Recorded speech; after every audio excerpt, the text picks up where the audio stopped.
Please be seated. There's one person standing back there, so yeah. We don't do anything without instruction at this church, basically. So here's my question today.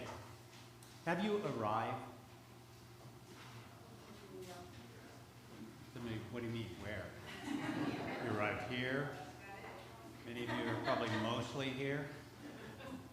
Do you have a promised land?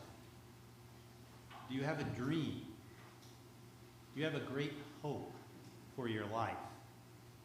Do you have something you're looking forward to? And how does that impact you? I ask this because when I read all of these passages today, I was reminded of a difficult story in my life of a friend, an older friend, an older gentleman, who kind of hated his life. He hated his job. He hated his situation that he was in. And then he also had hope. He said, when I retire, I'm working like crazy right now, but when I retire, I'm going to have everything I really want. I have time. I'm not going to be doing this lousy job. I'm not going to do this. I'm not going to do that. And I'll be able to afford a future that I really enjoy. And then about a year before he was to retire, he died. And for all of us who knew him, it was a very painful moment. That he had what I kind of refer to as promised land syndrome. This idea that somehow what you want, what you long for, what you desire is somewhere else. It's out there in the future somewhere. And so the readings today really capture a sense of what a spiritual life can look like, which is one that's here and also not yet. And so these readings are quite striking, and Hebrews captures it really well. He starts off by saying, faith is the assurance of things hoped for, the conviction of things not seen. And I like the idea that faith is the assurance. It's not the wild hope, frantic desperation, or striving that the future will finally go your way. It's rather a sense that it will be okay, that there is an assurance that as you seek what you hope for, what you long for, it will be there. You will arrive there. Assurance is a very kind of compassionate, soft word. It's the assurance. And that as people of faith, we should be assured that things are going to be okay. They may not feel okay right now, but they will be. But also, that brings a sense of joy into the presence. And this was what my friend was lacking. He was lacking any sense of assurance. He had to make it happen. He had to make sure he had all the ingredients, and it didn't matter how he was going to get there. And that was a level of striving that is just not found in this description of faith. So, and I love that when Abraham began to trust and began to believe in goodness, believe in love, believe in the work in his life that was going on, he set out, said, not knowing where he was going. I don't know if you've ever done that in your life, where you just take a step and you're like, I don't know where this is going to lead. I really don't. That's faith. There's something wonderfully beautiful about that. I love what Wendell Berry says. It may be that when we no longer know what to do, we have come to our real work. And that when we no longer know which way to go, we have come to our real journey. The mind that is not baffled is not employed. The impeded stream is the one that sinks. It's an adventure. It's an opportunity to see your life as something that's unfolding and will unfold in a marvelous way. This is what faith is about. I love that when he describes Abraham, and I'd never seen this before. I actually saw this for the first time. It says, by faith he stayed for a time in the land that he had been promised, as in a foreign land, living in tents, as did Isaac and Jacob, who were heirs with him of the same promise. I often thought that the promised land was like somewhere else. It was right where he was. He was sitting on it. It was under his front porch, as one monastic once described this promise. It's that close. This points to the fact that it's not about the destination, it's about the journey. It's about how we go on the path before us. Are we going to fight it, worry about it, be filled with anxiety, strive, embrace depression or despair? Or are we going to have that assurance, that deep, faithful assurance that it's going to work out for us? It's creative. It's not impossible. And we know that because as the author of Hebrews continues to describe it, that there's that wonderful line, and if you don't believe there's humor in the Bible, it's there. Because he says, therefore, from one person, and this one as good as dead. It doesn't come from your starting players. It comes from deep on the bench. It comes from a place where someone's almost dead, or as good as dead. So even if you are in that place, that is where this promise starts to unfold and to take root. So I want to show you a little, anyone want to go to school? All right. I traced something on this, and I'm going to see if you can guess what it is. This is accurate to scale.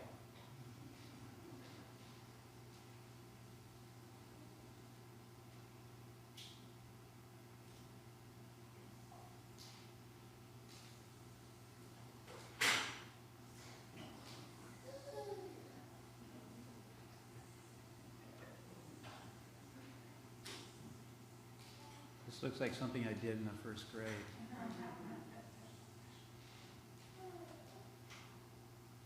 Any idea what that is?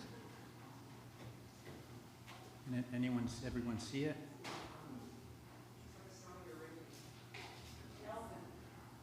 An elephant.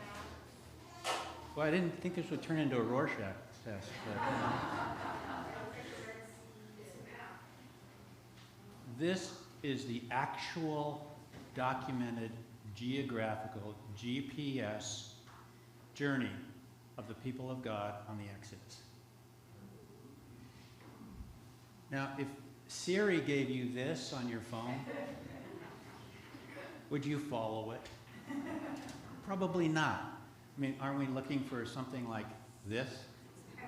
Like, how long is this going to take? This is 15 minutes. This one's 40 years.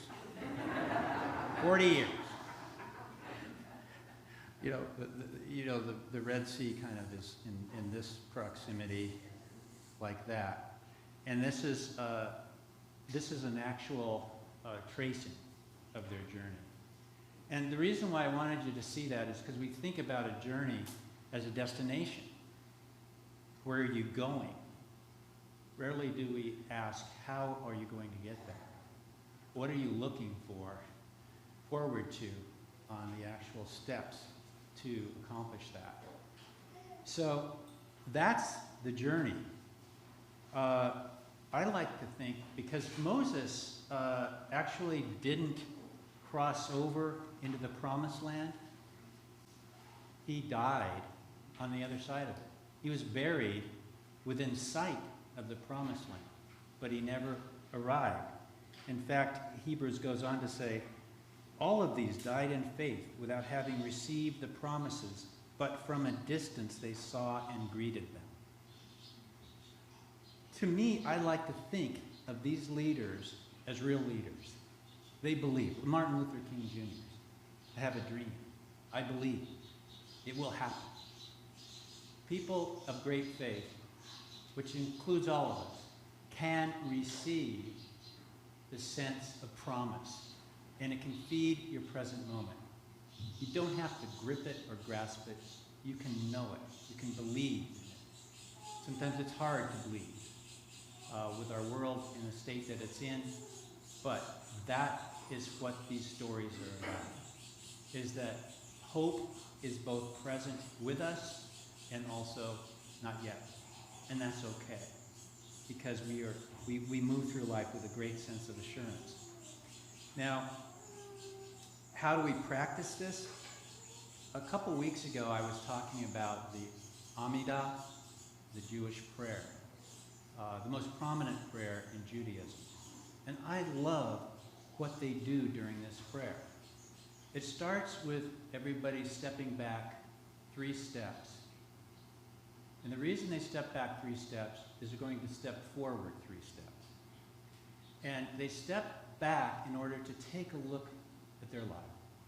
Take a look at the promise. Take a look at where you are. And to imagine where you want to be. Imagine your greatest hopes for yourself. The joy, the courage, the stamina, the strength, the sovereignty, the solidity that you desire for your life. The presence of God, as we might say. And then you step into it. So that you have a sense of arrival. It's both an arrival in the present moment, but also an assurance of future moments where you will also arrive.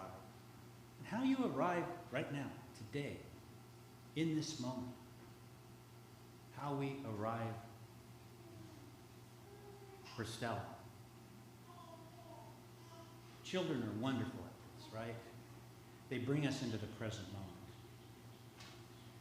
Probably not going to say, be quiet, I know you want your bottle, but I'm trying to figure out your college education. They keep drawing us out of the future, out of our concerns, into the present moment. And that's a beautiful, wonderful gift that children bring to us. And Jesus taught that we all must become like children to discover the deeper spiritual truths of life. How do we both live in the present, but also live with assurance about the future? They go hand in hand. So I want to tell a little story about my last point, which is, I think, just as I'm trying to say that we're taught that the future can empower the present, that there's a promise that can give us joy now, so too, there are those who have embraced the so-called promises that they think are promises and feel they have arrived. I'm talking about those who feel they've arrived at the truth, that there is no journey, there is no pilgrimage for them. They know what's right, and that's it, period. No conversation. This is not just a political issue, this is a theological issue about openness, about discovery, about adventure, about whether we are going to be an example to the world of people on a journey, not dug in. We're intense. Sometimes the land feels foreign to us, but it's promised to us. So what do you do with those truths? You commit yourself to being open. Commit yourself to being available, a listener, someone that experiences life as dynamic and changing, and that's okay because whatever's going to be around the next corner is going to be amazing. It will be if we have faith. Psalm 84 says, "Blessed are those whose strength is in you, whose hearts are set on pilgrimage." It's about constant arrival, constant expansiveness to welcome others. Now, this story has to do with this thing up here, which I like to always tell at baptisms, actually, most of them. A baldacchino. That's not a shower curtain, although some of us refer to it as that. It is actually symbolic of a unity, of a wholeness. And during the service one day, a little boy came running up during the communion and wanting to ask me a question. And his father said, don't stop. We'll ask him later. No, get over here. He was so intent on asking me a question. So at the end of the service, his father brought him up and he said, my son has a question for you. And his question was this: is that the actual size of a halo? I was hoping mine's much larger, but I said, that's a really good question. I said, no, actually it's much larger, because what happens in the true sense of spiritual community is it's not a closure, it's an opening, it's an expansiveness. I like to think that no one has a halo. Only communities have halos. In fact, all the way through our scriptures, it always refers to the saints. It doesn't refer to a saint. Individualizing that never was happening in the early beginnings of Christianity. The idea that the community is expansive and inclusive and welcoming to everybody is what's at the base of the very beginnings of our faith. I like to think of that, the halo extending out over Oakland. I like to think of it extending out over California. I like to think of it extending out over every species on this planet, every country, every faith, every perspective, that with open arms, it's always inclusive. It's always something that welcomes everybody. So there is strength and joy in the present that is ours as we open to the possibility of a better place, a better future for us, for our families, for our communities, for this planet, for the world. It's a constant arrival. So today we take 3 steps back, imagine our promised land, and then step forward right now into that present. For it is here right now, and also will keep arriving in all of its forms, and that is the cause of great joy, not only in the future, but right now.